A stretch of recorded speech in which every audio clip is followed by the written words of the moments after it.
Historias de la economía.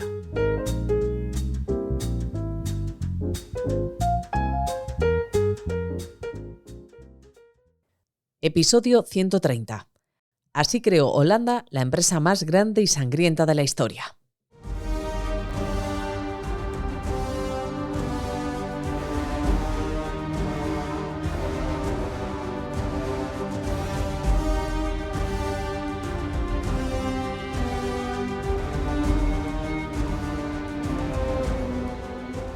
Una de las bases del sistema económico mundial es la bolsa de valores.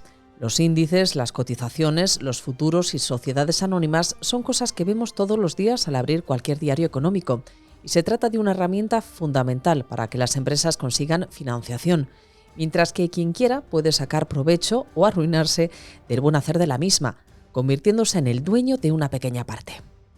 La idea no surgió de la mano de un Inditex, un Santander o un Iberdrola decimonónico en Gran Bretaña. El origen de los mercados data del año 1602, 3 años antes de que Miguel de Cervantes publicara El Quijote y 5 antes del inicio de la primera colonia inglesa en lo que hoy es Estados Unidos. Una de las bases de la economía mundial entonces eran las especias, pues a falta de neveras era la mejor herramienta para la conservación de los alimentos. En un mundo en el que el hambre campa a sus anchas, saber que puedes guardar un poco de comida cuando te sobre era esencial.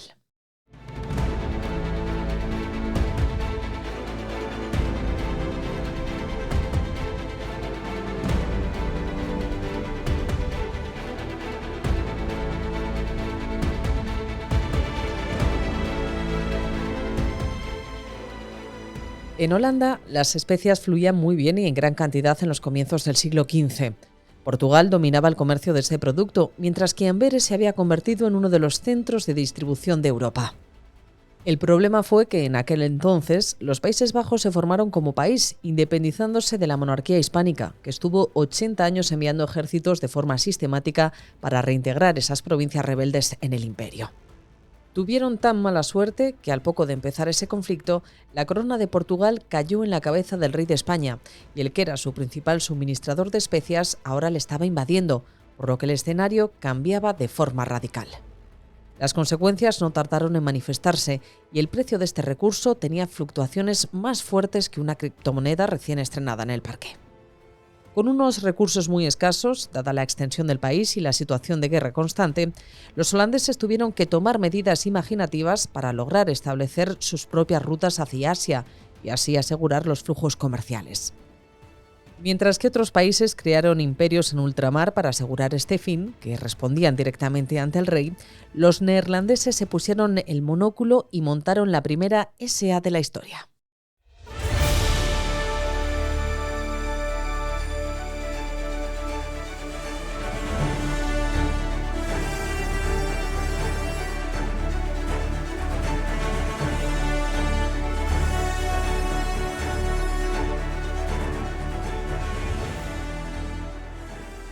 La Compañía Neerlandesa de las Indias Orientales, conocida como BOC por sus siglas en inglés, es probablemente la empresa privada más poderosa e influyente de la historia de la humanidad. Esta firma alquilaba al Estado el derecho de explotación del comercio de los ricos mercados orientales. Para lograr este fin, tenían el derecho a negociar en nombre de Países Bajos, acuñar su propia moneda, conquistar con ejércitos privados lo que necesitase e impartir justicia en los lugares. Sin embargo, para montar un proyecto semejante necesitas dinero, mucho dinero, algo que precisamente no sobraba. Ante la escasez de recursos, tomaron una decisión que cambiaría la historia: partir la propiedad de esta empresa en acciones que se venderían a quien las quisiera para, con este dinero, financiar su puesta en marcha. Lo único que hizo el Estado holandés, a partir de ir cediendo periódicamente los derechos de explotación comercial, fue decretar que el número de acciones que se venderían en las diferentes bolsas del país se repartirían de una forma concreta. Las acciones que salieron al mercado en Ámsterdam fueron un 50% del total, Zelanda tuvo un 25% y luego se llevarían un 6,5% Rotterdam, Hoorn, Enkhuizen y Delft cada una.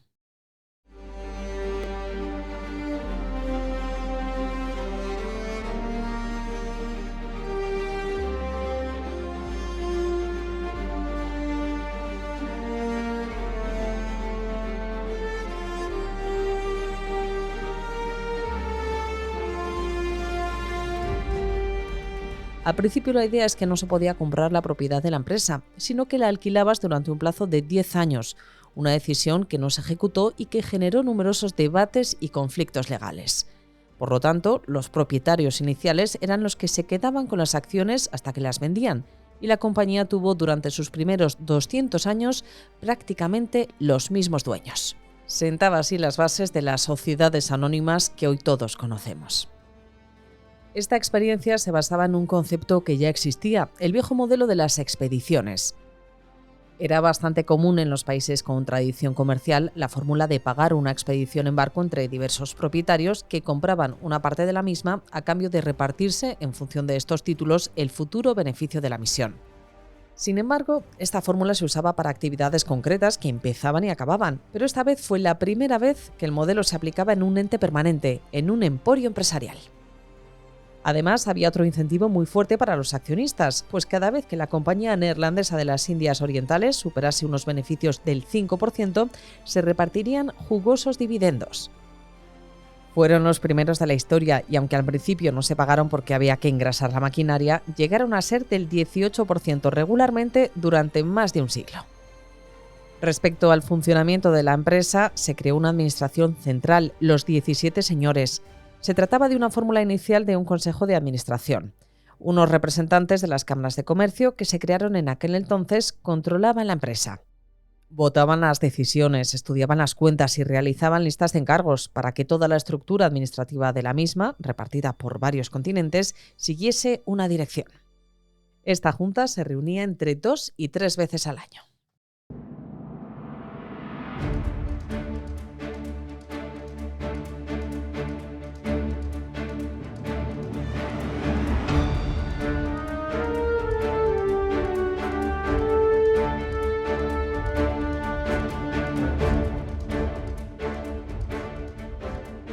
La gente que trabajaba para la compañía no eran súbditos, ni estaban ligados a ella por un juramento de obediencia hacia un rey.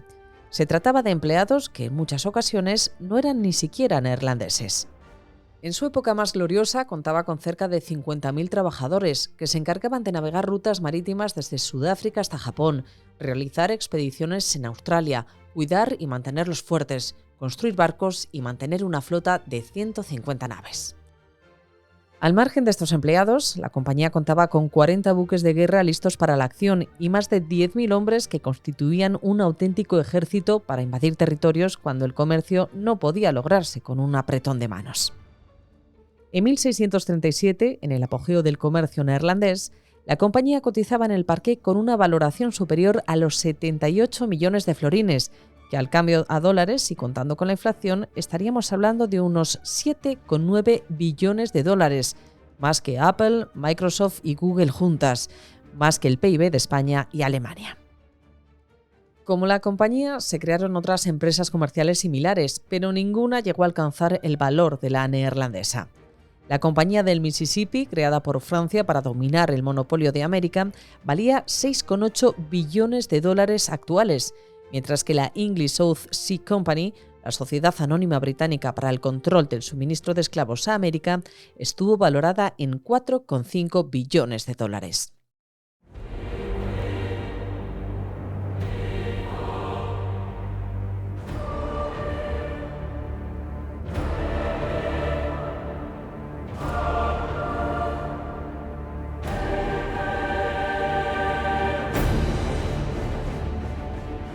Volviendo a la compañía neerlandesa, el precio comentado fue el de la empresa en su plenitud, en medio de una gran especulación muy ligada a fenómenos como la burbuja de tulipanes, periodo en el que esa empresa se disparó un 1.200% en el parqué.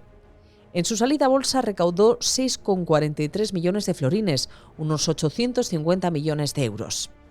Desde el Instituto Nacional de Historia de Holanda afirman que el valor real de la compañía durante la mayor parte de su vida rondaría los 1.000 millones de euros, mientras que el resto respondería a un proceso de especulación que se dio en todos los mercados bursátiles recién nacidos de la época. Respecto a las cifras empresariales, en su edad de oro, entre 1630 y 1670, el beneficio anual promedio rondaba los 2,1 millones de florines, una cifra elevadísima para la época, que equivalía a unos 262 millones de euros. El truco de este negocio era un control estricto de los costes, que eran fijos, mientras que los ingresos del comercio iban creciendo de una forma exponencial. Y a pesar de que su formación y avance viniese de señores con traje que se apretaban la mano en señal de buena voluntad, el destino de la Compañía Oriental se decidiría no solo con unas bases organizativas sólidas y un modelo empresarial totalmente innovador, sino sobre la sangre de aquellos que no se doblegaban a su voluntad. La empresa firmó numerosos acuerdos libres con regiones y países, pero muchos fueron a través de la espada. La base de la nueva compañía sería Yakarta, en la exótica isla de Batavia, en Indonesia.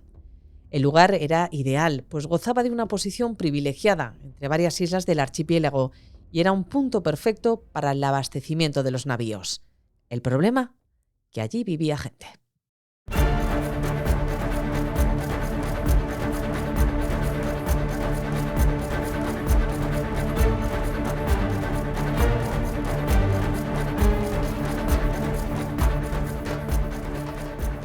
Tras una guerra a cuatro bandos por dominar la región, con Inglaterra y Portugal y la potencia local, los holandeses finalmente lograron tomar la zona tras arrasar Yakarta para convertirse posteriormente en los dueños de las cenizas. En los posteriores, la compañía cotizada se dedicó a traer población de diferentes puntos del Océano Índico y de toda Asia. Yakarta estuvo en el centro de estos agresivos cambios de población, con inmigrantes chinos trabajando en las plantaciones de azúcar. Sin embargo, tras un desplome en el precio de la materia prima, comenzó una campaña de deportaciones que, ante el incremento de la tensión entre ambas partes, finalizó con una masacre de 10.000 chinos. La compañía quería acabar con un conato de rebelión en la joya de su imperio comercial. La estrategia inicial fue establecer un punto fijo en Yakarta, pero pronto la empresa pasó a la ofensiva y se lanzó a asegurar por la fuerza puertos cercanos. Tomaron Malaca, Aceh, Makassar y Bantam, consolidándose sobre gobiernos locales y tomando antiguas posiciones portuguesas que, aunque sobre el papel pertenecían al país luso, no tenían forma de defenderlas. Paralelamente, la compañía logró una presencia dominante en Ceilán, en Sri Lanka. La isla también estaba dominada por los portugueses, que en ese momento estaban intentando convertir al cristianismo a la población. La firma neerlandesa vio la debilidad de su rival y se alió con las fuerzas locales para conjuntamente expulsar a los ibéricos. Durante toda la historia, la compañía fue soberana de la totalidad de las costas de Ceilán, pero no fue capaz de doblegar al interior, a pesar de lanzar varias expediciones.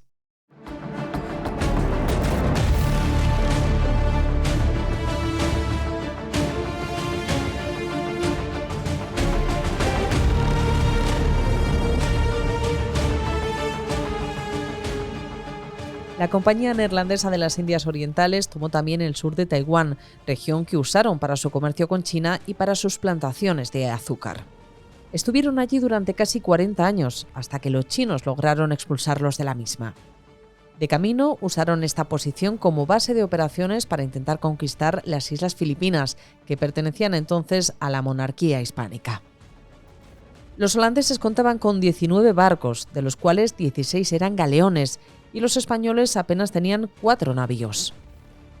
Con esta proporción de fuerza, los neerlandeses se lanzaron a tomar Manila, pero los españoles, con apenas 15 muertos frente a los 500 neerlandeses, detuvieron en seco el avance enemigo.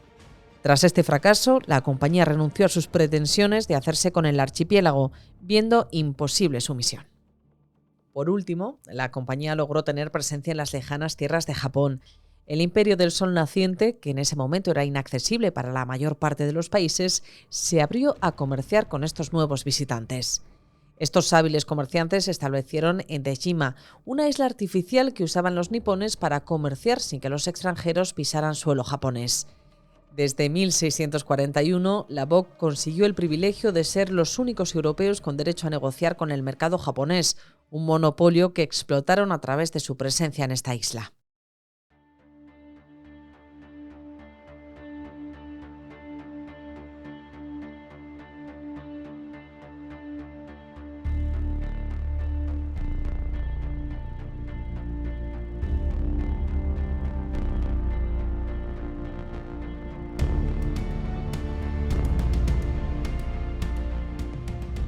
Por otro lado, también era una potencia esclavista. Buena parte de su mano de obra barata provenía de Sudáfrica. Al principio, viendo que en muchos casos era más rentable y menos peligroso contratar gente de la región, rebajaron el uso de esclavos. Los holandeses temían que diversos pueblos esclavizados pudieran escapar a la comunidad local que se encontraba a escasos kilómetros, de modo que decidieron crear un sistema diferente que permitió volver a comprar masivamente seres humanos. La idea sería conseguir esclavos en las remotas regiones de su amplia red comercial y llevarlos a lugares donde estuvieran totalmente aislados. Muchos de los trabajadores en los campos de Indonesia eran esclavos comprados a negreros portugueses en Angola. Cuando la compañía estaba al pleno rendimiento, compraba esclavos de forma regular de Ceilán, Malaya y Madagascar. Se estima que en el 1700 tenía 25.000 esclavos. Este sistema fue evolucionando después de la quiebra de la compañía y llegó a su cenit cuando el gobierno holandés tomó los territorios que habían pertenecido a la empresa privada para explotarlos por sí mismos.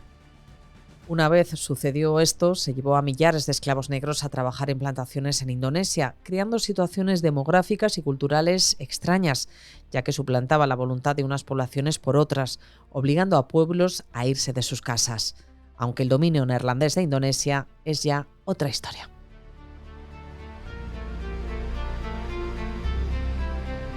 Este capítulo está escrito por Álvaro Moreno. La edición sonora y la selección musical son de Remo Vicario. La locución de Lorena Torío.